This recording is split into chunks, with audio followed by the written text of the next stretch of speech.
Hello again, everybody, and welcome once again to the Kettleson Cooking Show. Today we are going to do a cola ham. This is a very simple way to do a ham. It tastes great. Your whole family will love it. You need a couple of things. First and foremost, you need a ham. And this one, I have the butt portion ham. It's wonderful ham. Just bought from Mariano's. You need a pot. And you're going to need a 2-liter bottle of cola. Now you can use any kind of cola. You can use cherry cola, you can use root beer, you can use lemon lime, whatever you want, it'll work. What we want to do first is really get that ham nice and saturated with the cola. The cola has a lot of sweet, obviously it's got a lot of sugar in it. We're going to let that sit overnight and then we're going to roast the ham in the oven. So let's do it. Cola. First things last, we're going to cut open the ham. Now you are going to have a little bit of liquid, so you want to do this over a sink. Now believe it or not, most of these hams come cooked already, so they're all good. We just put it right in the pot right here. And then we're going to take our cola and we're just going to pour it right over the top. Now people say, hey, do I have to fill up the whole pot? Not necessarily, but you want to get as much of the ham covered as possible. In fact, if I don't feel like I've covered enough of it, what I'll do is I'll add a little bit of water to it. You can also add another 2-liter bottle of cola if you want. But as you see here, it really does a nice job of filling this thing up. Most of the ham is submerged. You see Buckus is smelling this and says, hey, that's very good. Now, so what I kind of like to do is just kind of smush it down. I am going to add just a bit of water to it. And what we're doing here is essentially just having that sugar to that ham, right? One of the basics of cooking is sugar and fat taste good. The ham, of course, has a ton of fat in it. That's why it's so nice when you do it the right way. Now all I'm going to do is take this like this. Take my cling wrap out, cover it with cling wrap, and I'm just going to put it in my fridge. And I'm going to leave this overnight.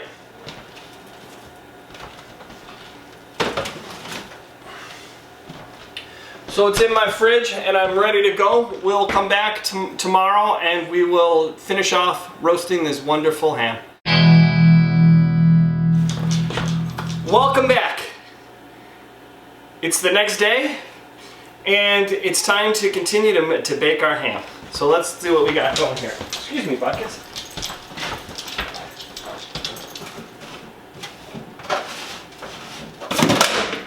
Son of a bitch. We'll cut that. No, get fat ass. Get. You don't get that.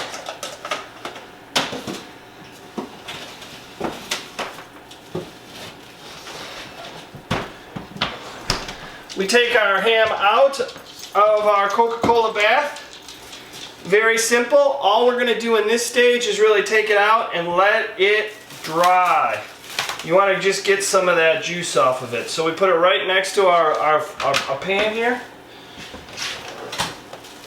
And some people use tongs. I just reach in there and get it with my hands.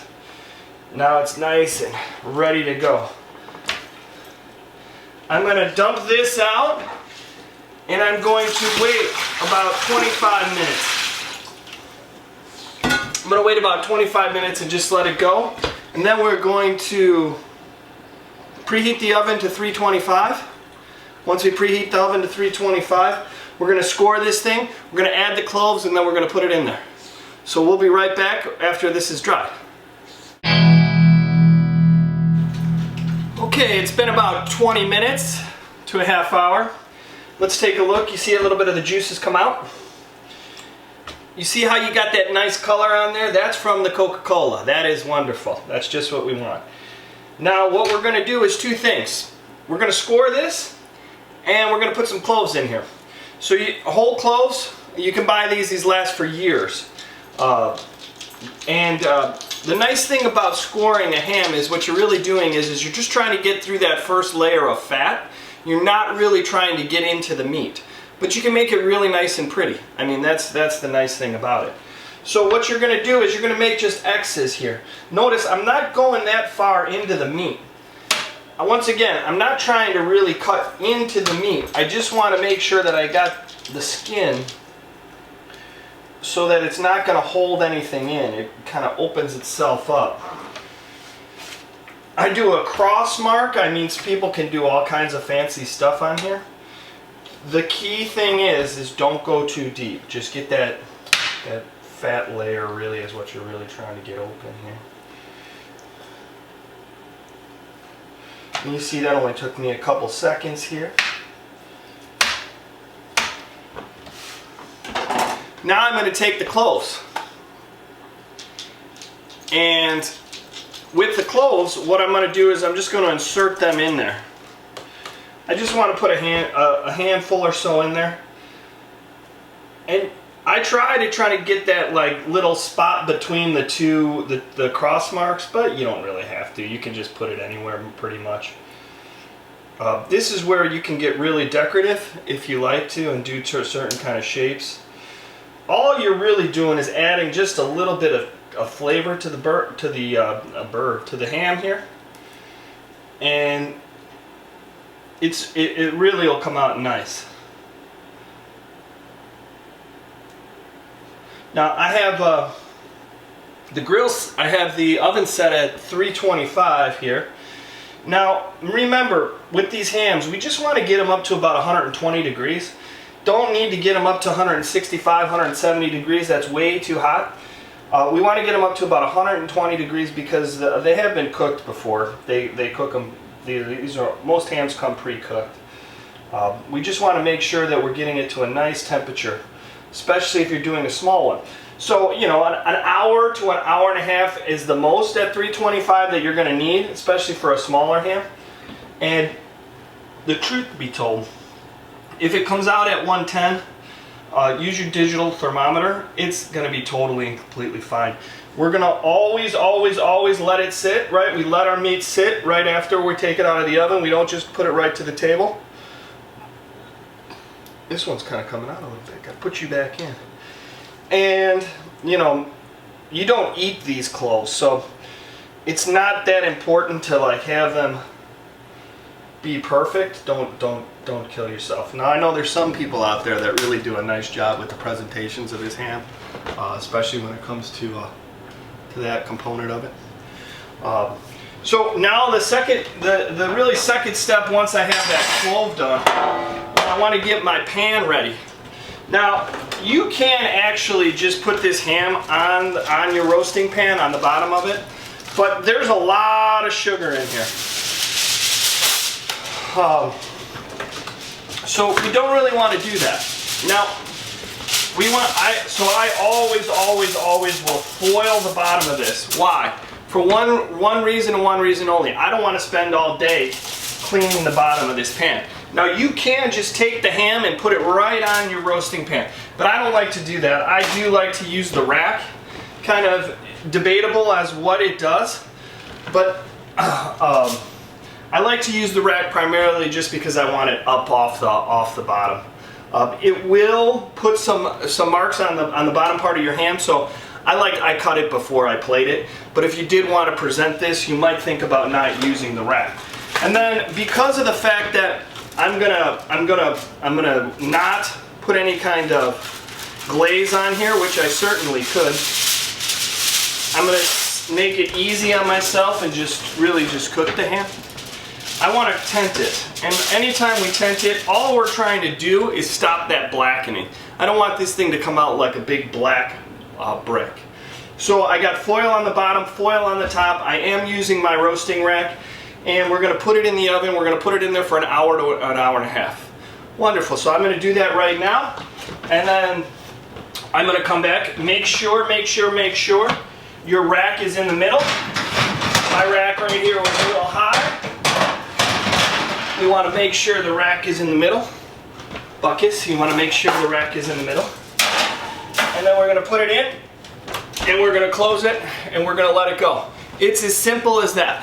Hams are great. Not only do they last a long time and you can do a ton of other things. We most likely will do split pea soup after this, but they're really easy to do. So I'm gonna see you back in about an hour and 15 minutes. Thank you so much. Welcome back. Okay, so it's been about an hour. Let's take the ham out and let's temp it. Now remember, we're looking for anywhere between 110 and 120. We don't want to take this up to 165. Let's see how she's looking here. Come on. Oh yeah, looks good.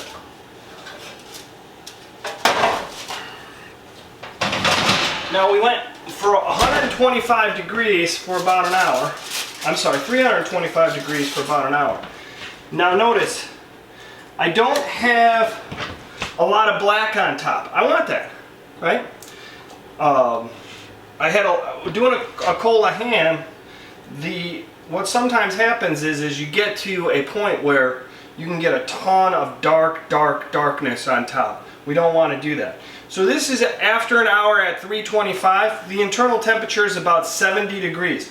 So we're going to have to put this in for another 15 to 20 minutes. So we'll do that and then we'll come back.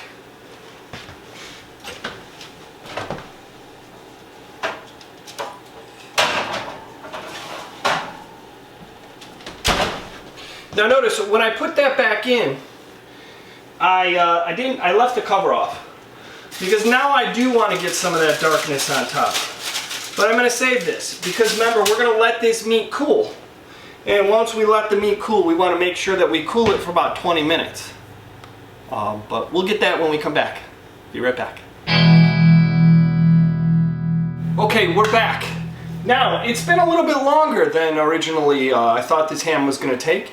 It's taken about 2 hours. So for those of you timing at home, you generally want to start a ham about 3 hours before you want to eat because you want to give it some time to relax. Actually 2.5 hours, 3 hours before you eat. Once again, that's accounting for the 20 minutes you're going to let it sit. So let's take a look at it right now.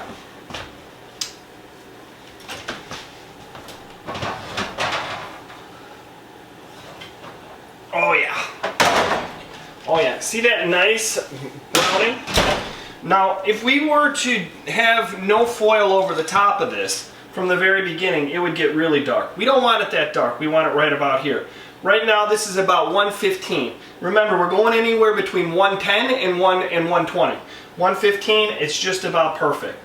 The other thing that I did want to mention is this is not a spiral cut ham. I should have probably said it in the beginning. When I showed you the product, this is a full ham.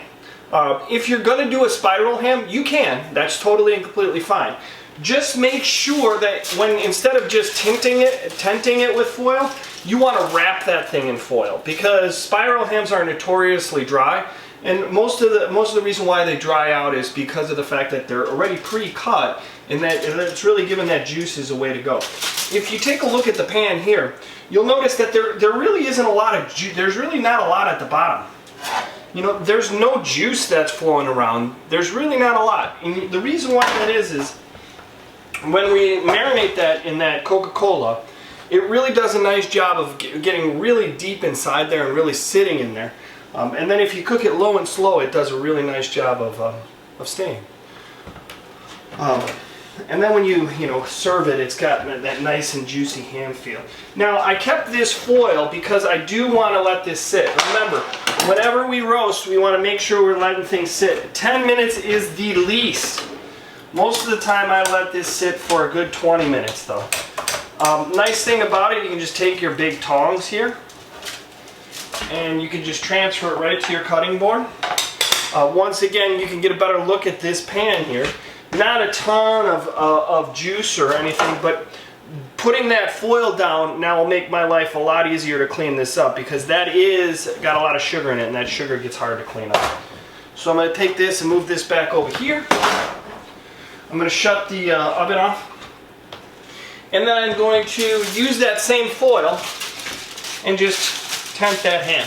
Now I'm going to let this sit for 10 to 20 minutes. I usually let it sit for 20 minutes. And then we're going to come back and cut it.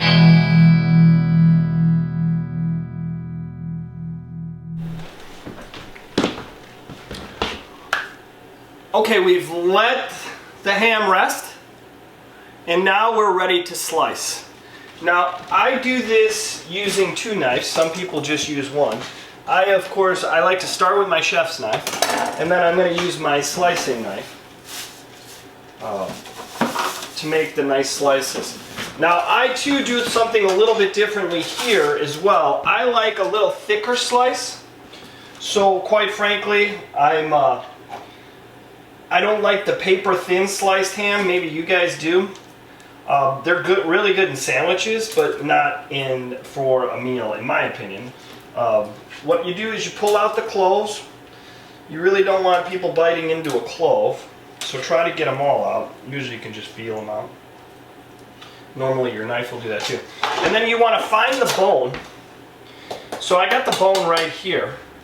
And then I'm going to take my knife and I'm going to try to go right down along that bone. And that's going to be my first nice cut there. Oh man, that's really nice. Look at how nice that is. I mean, this is just a perfect freaking ham. Then I'm going to turn it over like this. And once again, I'm kind of like, I like a ham that's a little thicker sliced. I know some people might not like that, but that's how I like it. If you like it thinner, that's totally and completely fine. Now notice I'm keeping my knuckles back in. If you want to use a fork, you can also do that. My hands are pretty strong, heat resistant, so I just use my hand. But I guess I can pull out a fork just so that you guys can see how you would do that.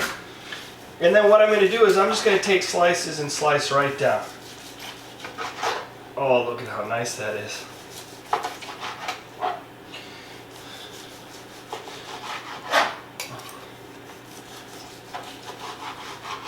Now, depending on your plate size and how you want to do this, you might want to cut this in half as well.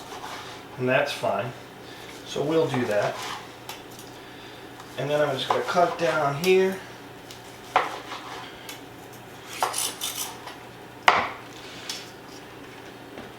So this is going to be my first serving here. And what I want to do, I'm just going to put it and arrange it on the plate.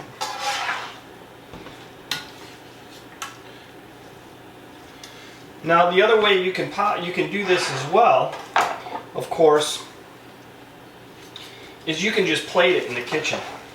And I've done that many a times myself as well.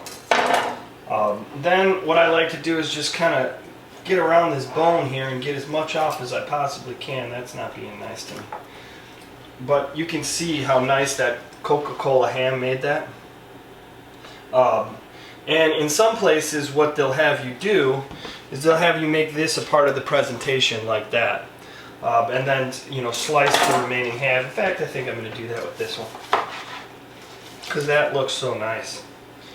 Once again, it doesn't have to be perfect slices. You kind of want it to be a little rough cut, especially on Thanksgiving. I do a pineapple with this. I know I just put out the video on how to cut a pineapple in preparation for this. But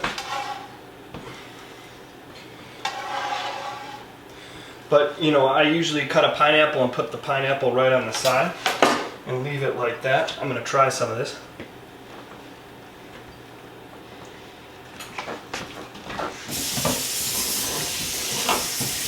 And then we'll just clean off our workstation here.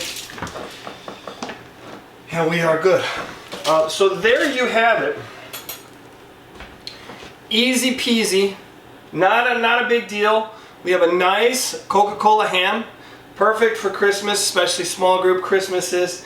Couple of key things, right? 3, we want to make sure we get it nice and submerged overnight in the Coca-Cola. We're going to make those nice score lines in the top. Remember, we're not cutting into the meat. We're going to put some clove in there. And then we're going to put our foil on the bottom of our pan. Now remember, this is not a spiral cut ham. If you are doing a spiral cut ham, you need to really make sure that foil's around it. If not, just tent it. We're going to use 325. We're going to cook it for about an hour to an hour and a half. May take a little bit longer. This one took about 2 hours.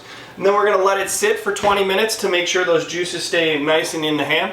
And then finally, when we slice it, we're going to make sure that we get a nice thick cut. That's how I like it, at least. You can cut it as thin as possible. But you can see your guest here. I mean, that's a nice piece of ham. Perfect for Christmas dinner or the holiday season. I thank you so much for watching. Subscribe, click like, do all that fun stuff if you want. If not, don't worry about it. Finally, thank you so much for sticking in with me. Want to wish everybody a very, very happy Christmas, happy Hanukkah, and a great, great new year in 2021. So thank you. Have a wonderful day. Good day.